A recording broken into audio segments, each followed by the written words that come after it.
everyone, welcome to the corner tonight. I know you're probably looking at the car here and thinking, hey, wait a minute, I've already seen this. Why are you filming this thing again?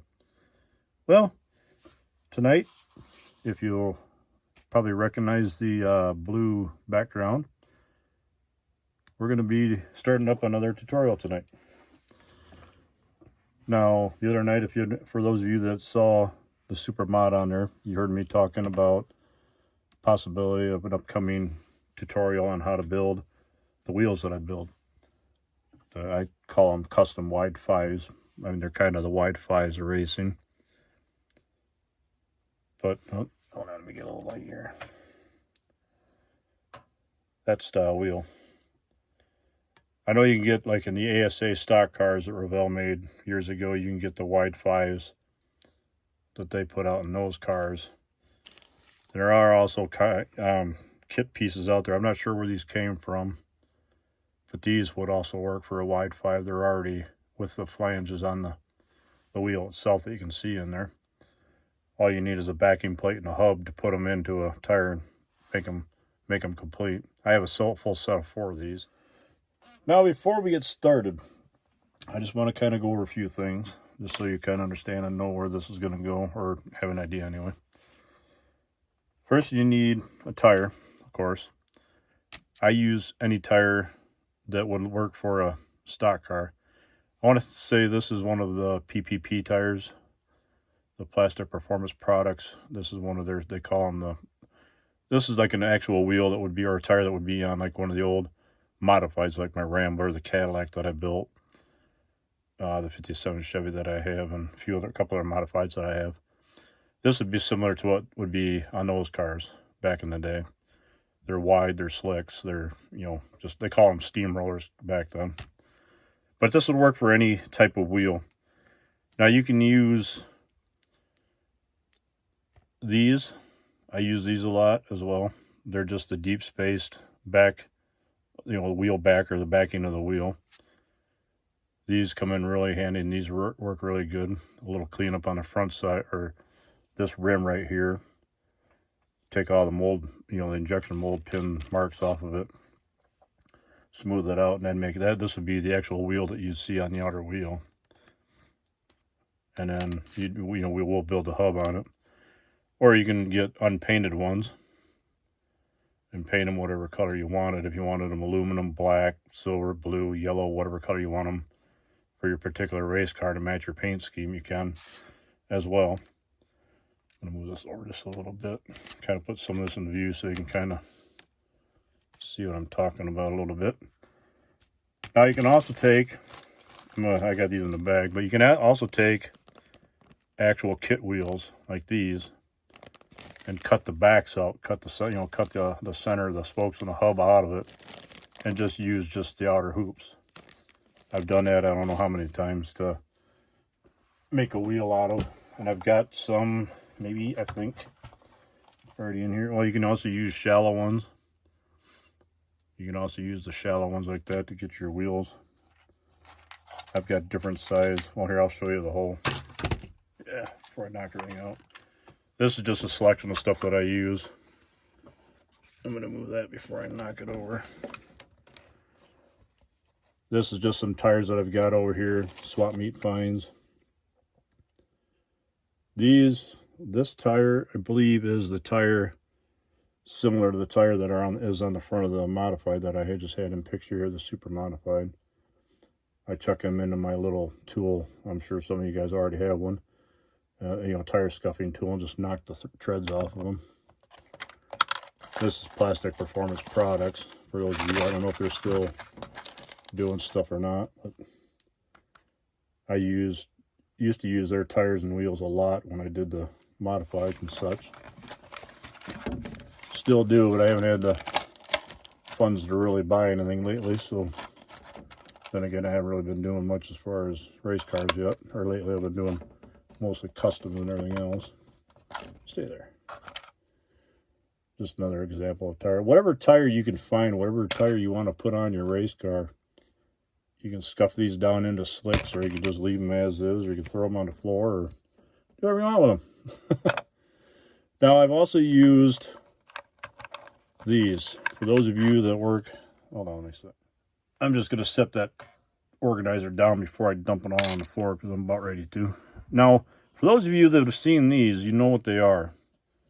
For those of you that have not seen these are the pushover caps that what you'd find on like a threaded, like a hydraulic hose or a hydraulic fitting that would be, you know, something just to protect the threads.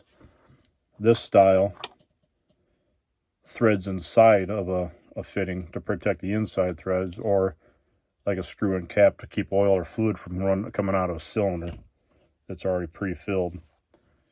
I get a lot of these where I work at. This one here was painted. And these are what I used on this particular car. That's what that wheel is right there. The outer hoop. Both front and rear. All I did was just cut it. Took my knife and cut it right straight down through and cut the filled, the backing or whatever out of it. All I wanted was the hoops, and all I used was the hoops. Now, for those of you that don't understand or whatever what I'm trying to do here, you can go to Ace Hardware, True Value, whatever hardware store you have in your town, your local area. Where's my calipers? Here we are. And back in the fitting department, where all the nuts and bolts and all that stuff are, this is what you want to find. They're nylon washers. They're hard. They're just nylon washers. I think they're 3/8 in diameter, or 3/8 center diameter. But this, to give you an idea, they're 15, almost 16 millimeters in outside diameter. Inside diameter, they're about 9.73. Let me convert that over to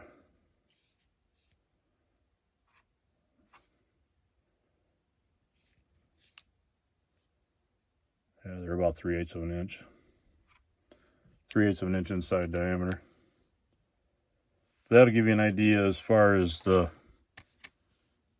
you know, the 3/8 inside diameter. You want this to be a 3/8 opening. And what these do, as you can see on the car here, in the back where the lug nuts and the hub is, where the lug nuts are on there, you can kind of see the black ring. Behind it, you can see the silver with the hub on it. This piece creates that ring where the lug nuts are, or it creates the flange in which the wheel would bolt to the hub.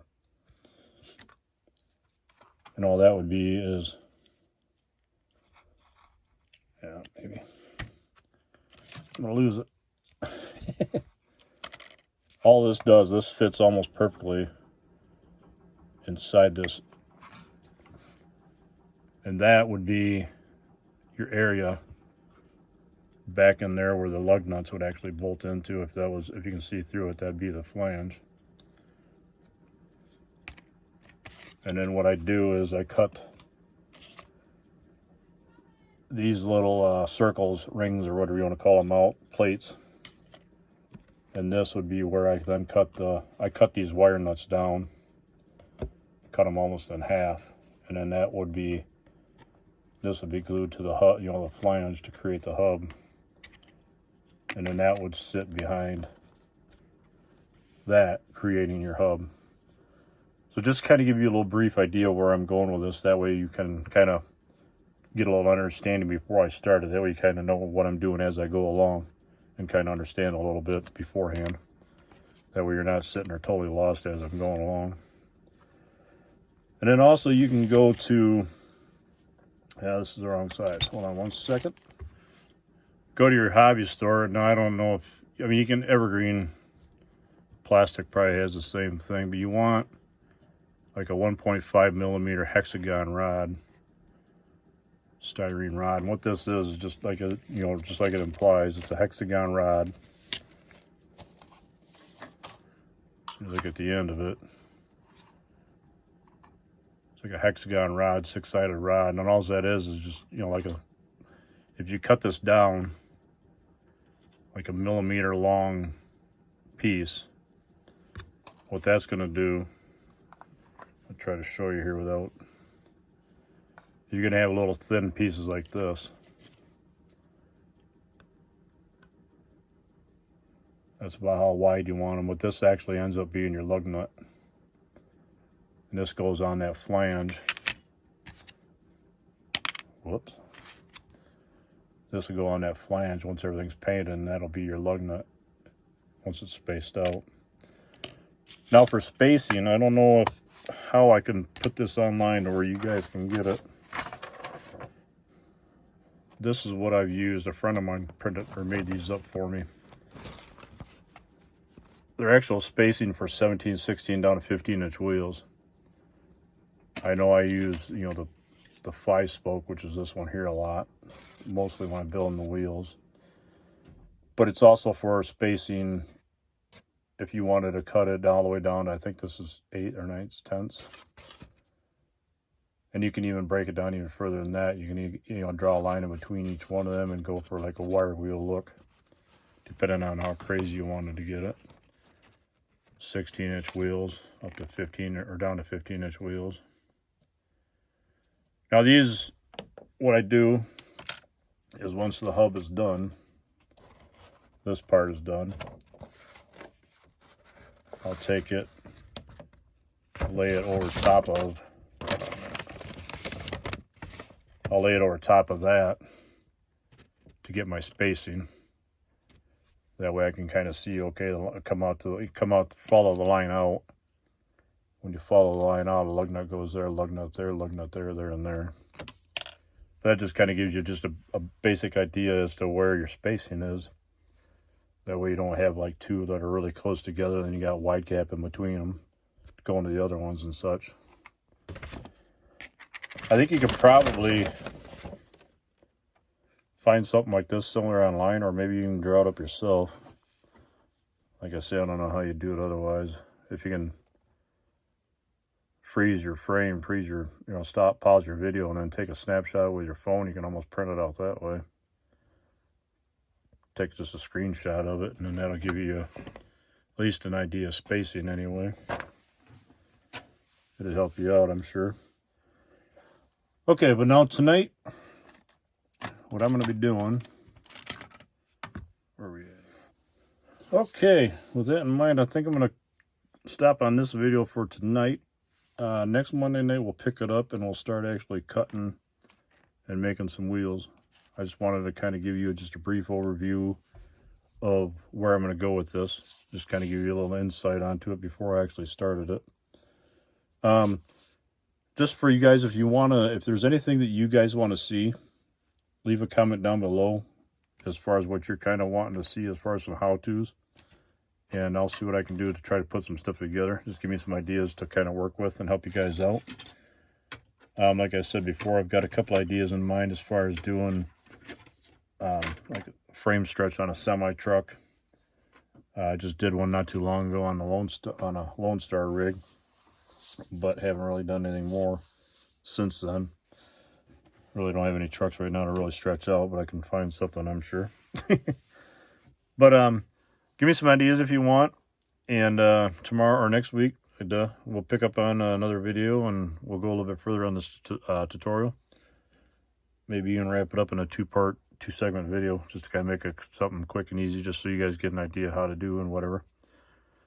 With that in mind, hope everybody's having a good night, having a good Monday. I know Mondays are kind of stink because you got to go back to work and whatever else, but you know, all fun and games. But hope you're all having a good night. Take care, everyone, and we'll see you on the corner. Have a good night. Take care. Bye-bye.